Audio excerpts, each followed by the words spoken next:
It's been a long Monday, but guess what? Now it's happy hour. Sit back, relax, and unwind with a rewind. Drink with Rick Rewine, only on 100 TV.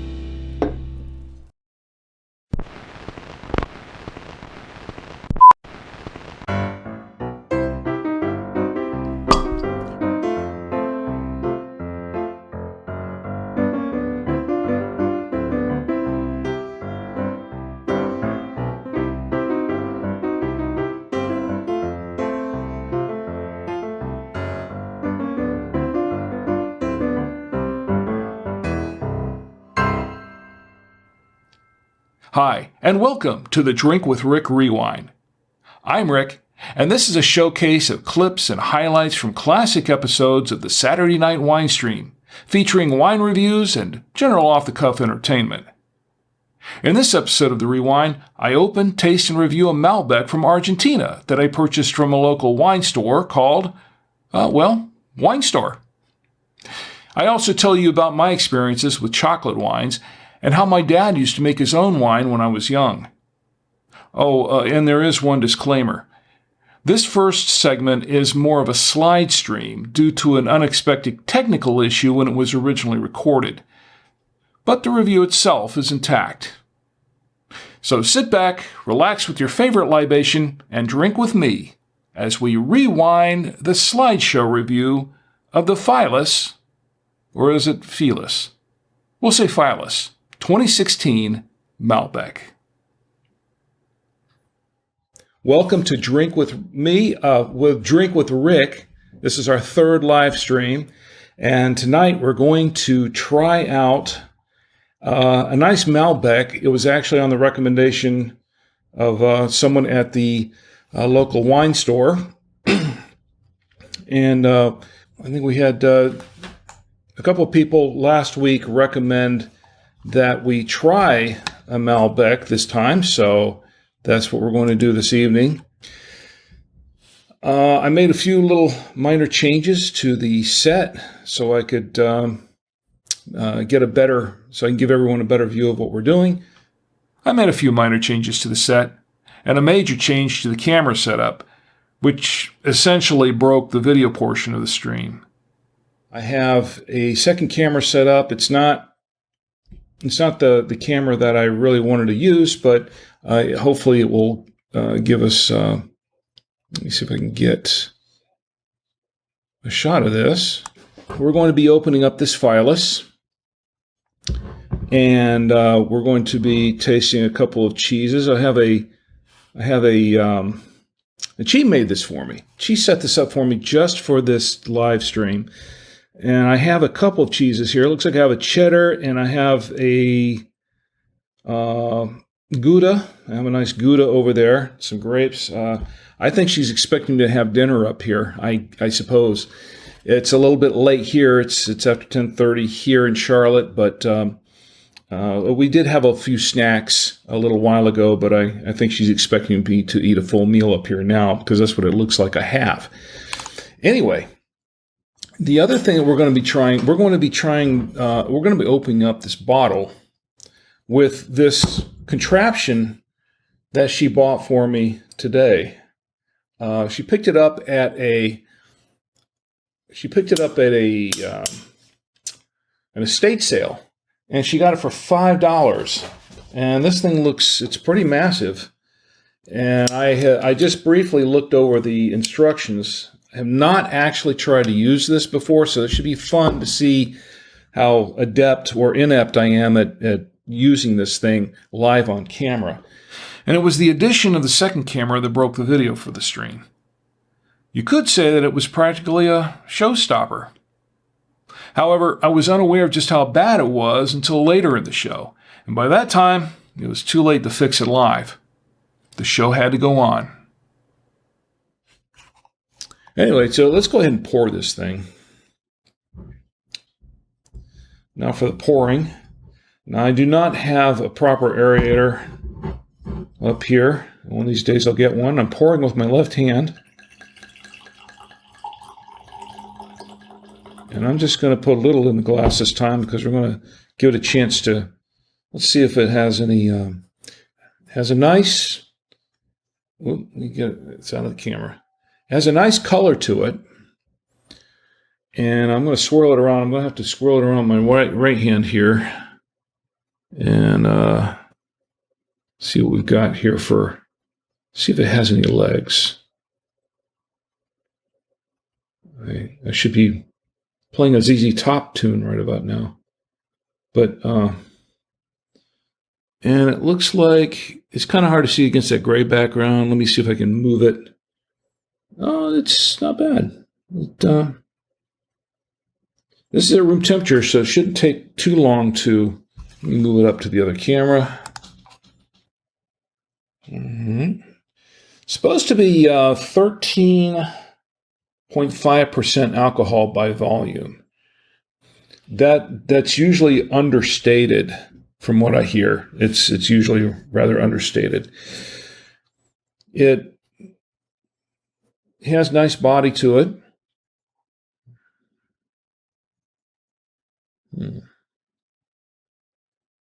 Okay. The aromas are very interesting. Now, what this one's supposed to have in it, and I'm going to pull this up for just a second. It says that it's supposed to have black fruit, licorice, and violet aromas that kind of stand out on this one. And that's one of the reasons why I was attracted to this Malbec when they mentioned it, because I love licorice. A lot of people don't like licorice, but I happen to like it a lot. Although I can't eat too much of it at once. It's can't really smell the licorice, but I can smell a little bit of the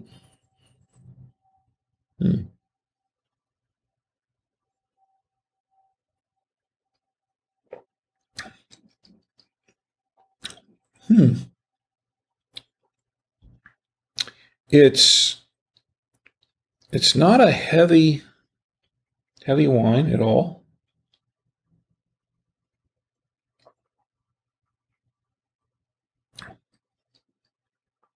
I can taste a little bit. I can taste a little bit of the. I can taste a little bit of the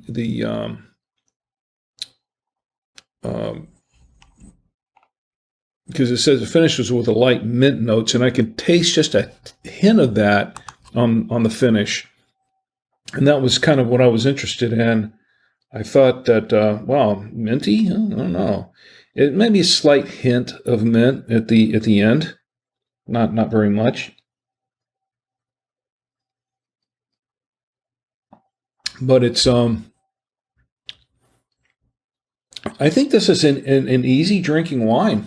It's not heavy on tannins or anything like that. It's really just a light. Yeah, I like this wine. Very good.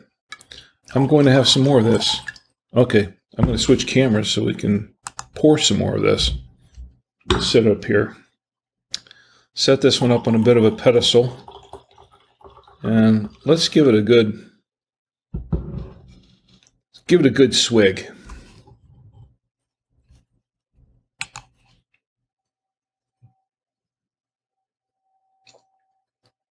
Yeah, I like this wine. It's very good. I think supposedly this wine is supposed to pair really good with steak. I didn't have steak. I have this. I guess the closest thing to it would be to steak. There's some kind of meat here. I guess the closest thing to that would be, this beef summer sausage.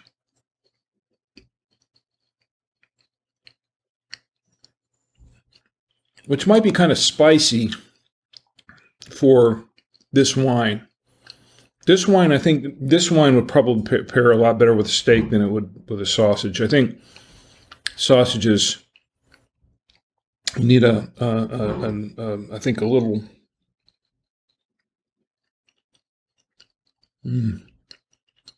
It's good though. I mean the summer sausage.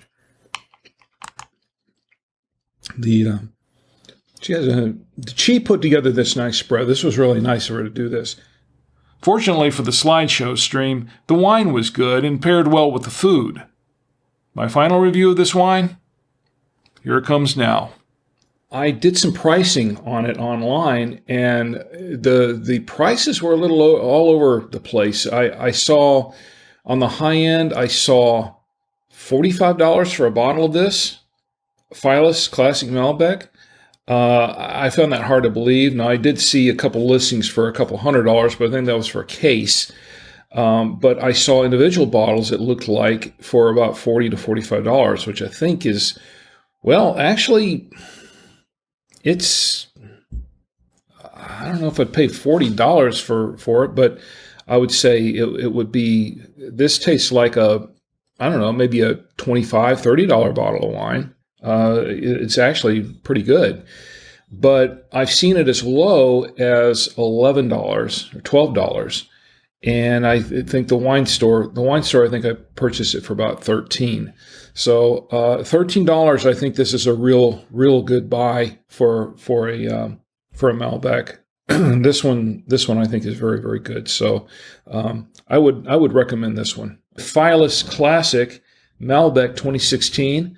I did do a review on it when I first opened it up, and I have to say this is an excellent wine. If there was a wine store in your area, or if there's any wine store in your area, now if there's one in your area that sells it, I highly recommend this. I picked it up for about $13, $14 a bottle, around that area, but I think you can get it for a little less. I've seen it selling for more, but I'm pretty sure you can get it for less. This is a very good wine, and I highly recommend this if you like a Malbec. And even if you don't particularly care for a Malbec, I think it's actually I think you might even like this wine. That ends the slideshow portion of the Rewind. The video wasn't great, but overall, I really liked the wine. I do need to make one clarification. During the stream, I kept referring to the wine as Phyllis. The correct pronunciation, I've been told, is Phyllis. I've heard it both ways. Up next, we circle back to the previous wine stream with my thoughts about chocolate wine and how my dad used to make his own wine when I was young. There's more to Rewind, so stick around.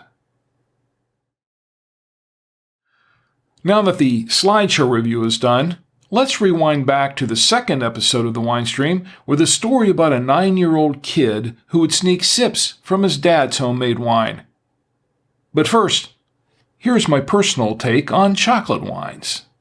Now, another kind of wine that I like, that I have a personal preference for sometimes, is a chocolate wine. Anybody ever had chocolate? We wouldn't have tried chocolate wine. I cannot drink a whole bottle of chocolate wine, so I'm not going to do a whole bottle if we do that, but I'd try a bottle of chocolate wine. I have tried a few chocolate wines. I have found one or two to be very, very good. They're like dessert wines.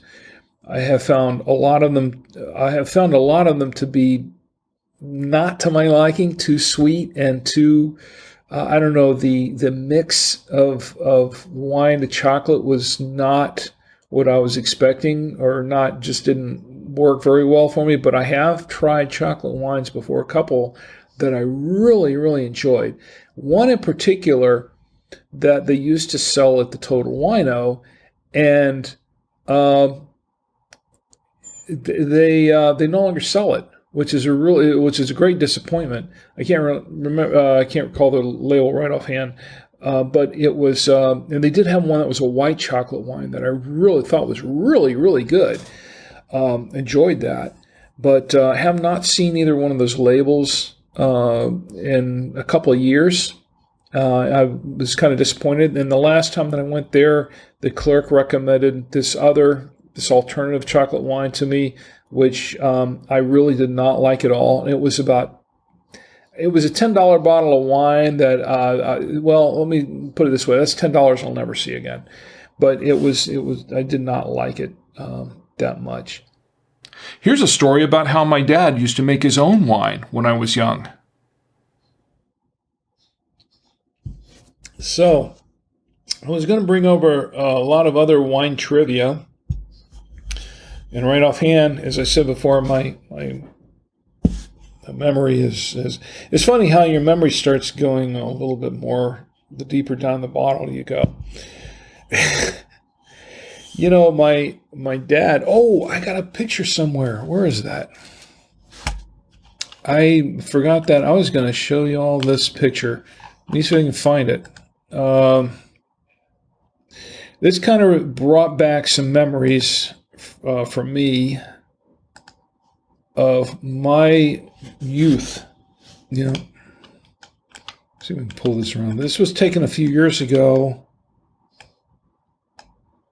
but it is a little bit nostalgic for me. There we go. All right. This was a photo taken of me when I was at the, let me see if I can bring this down a little bit. This was taken when I went with my family down in I'm sorry, we're down south, North Carolina. We went up to Asheville to the Biltmore, and we went to the Biltmore winery. And this was taken, the front of the winery, I saw this, they had this on display at the front of the winery of an old wine press. Gina, you might, yes, absolutely, this is why. See, wasn't it worth the wait to see this picture pop up? That totally looks like the press Dad built. Yes, Gina, it does. When I first saw this, we went there to the winery and we were going to take the wine tour. We got to the front of this thing, and as soon as I saw that, I just about teared up because it brought back so many memories. I told Chi right away, I said, this looks exactly like the press that my dad built. Now, it's not exactly like it because I'll tell you that there are some differences, but basically it is the same basic design. Exactly the same basic design. My dad built this wine press. He built it by hand, and he looks a little bit different. He had the same, like the little slats in there that to build the press part of it.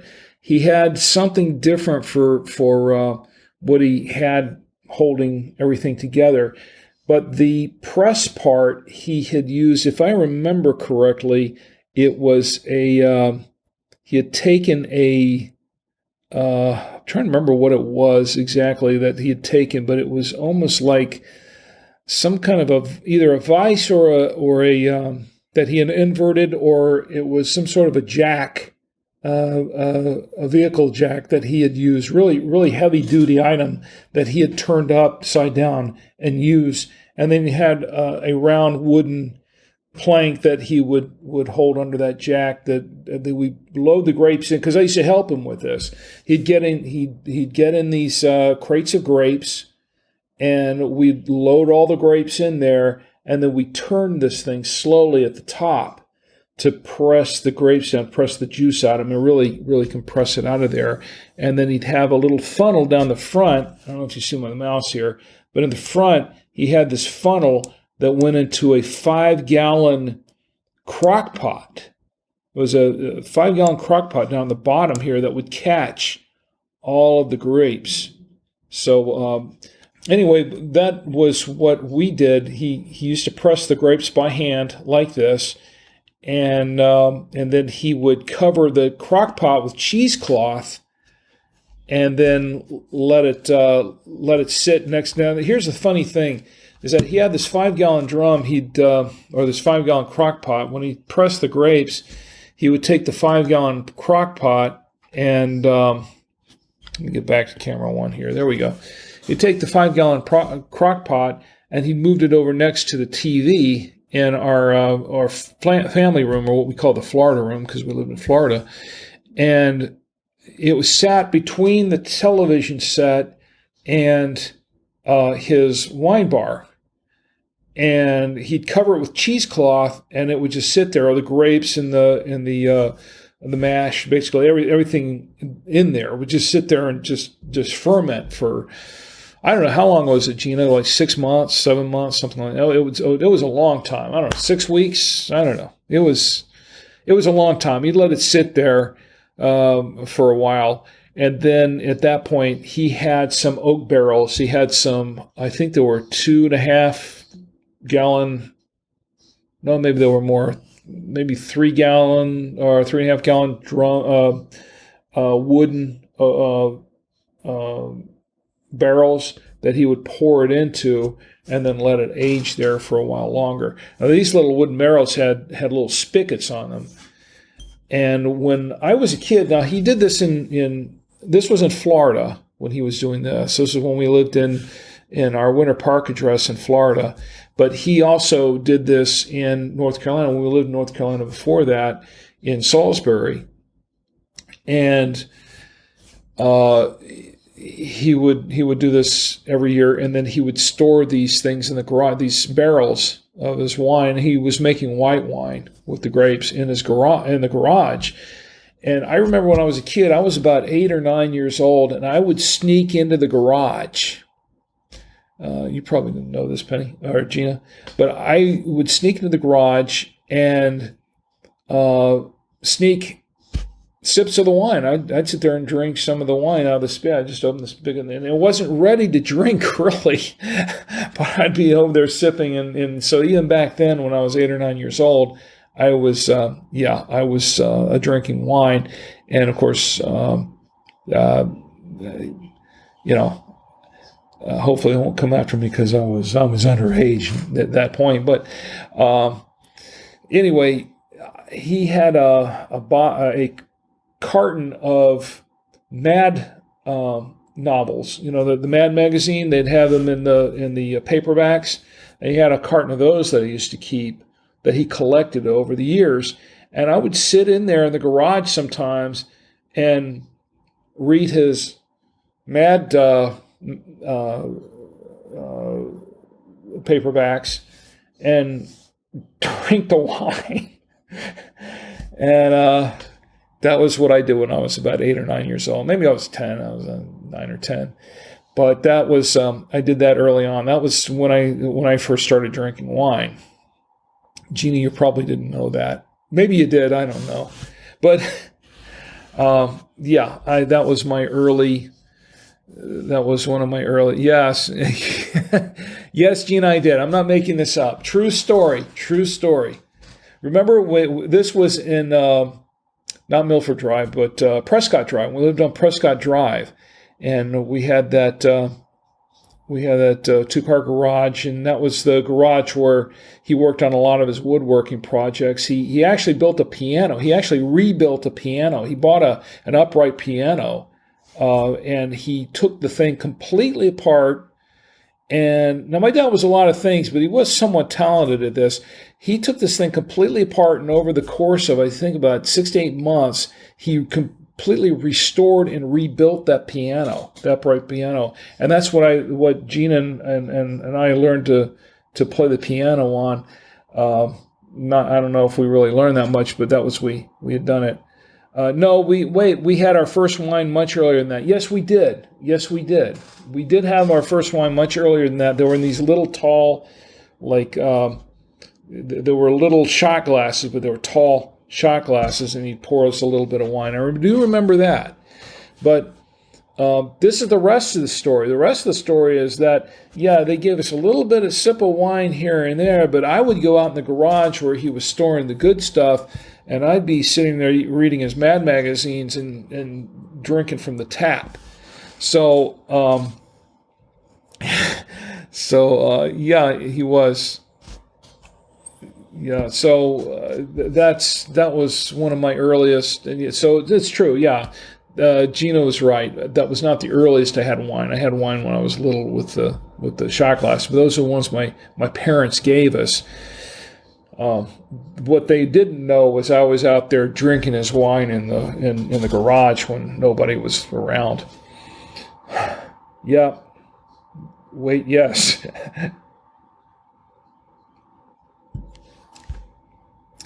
The magazines weren't his. No, they were his. No, I had magazines, man. I did. Gina says the Mad magazines weren't his, and they were yours. I thought no. I did get magazines, but they were the actual magazines, kind of like the old crack magazines. I don't know if anybody remembers those. I think they still publish those somewhere.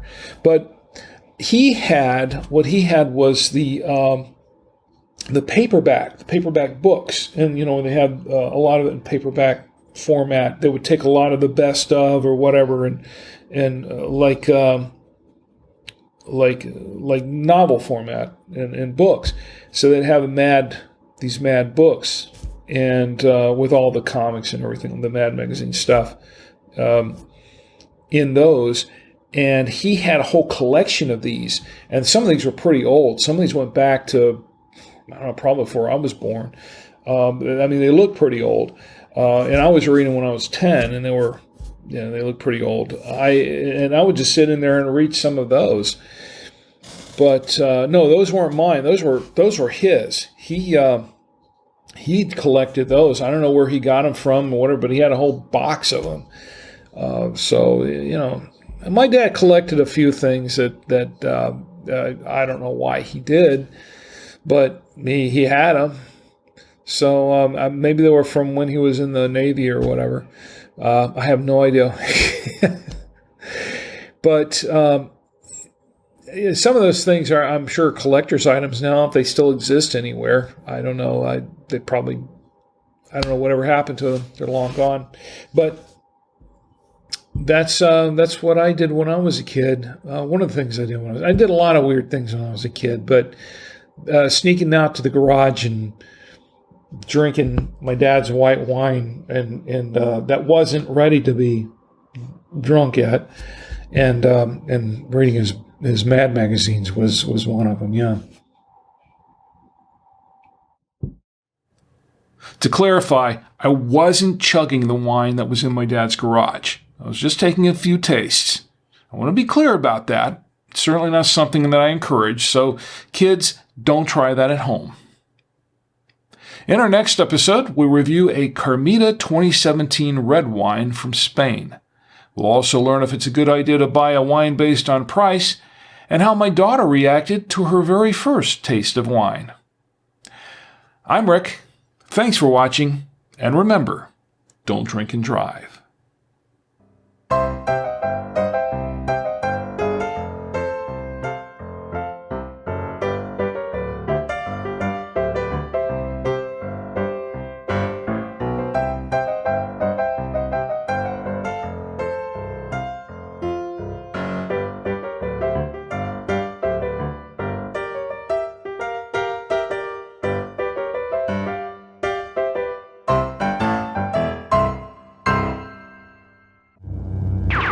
Oh.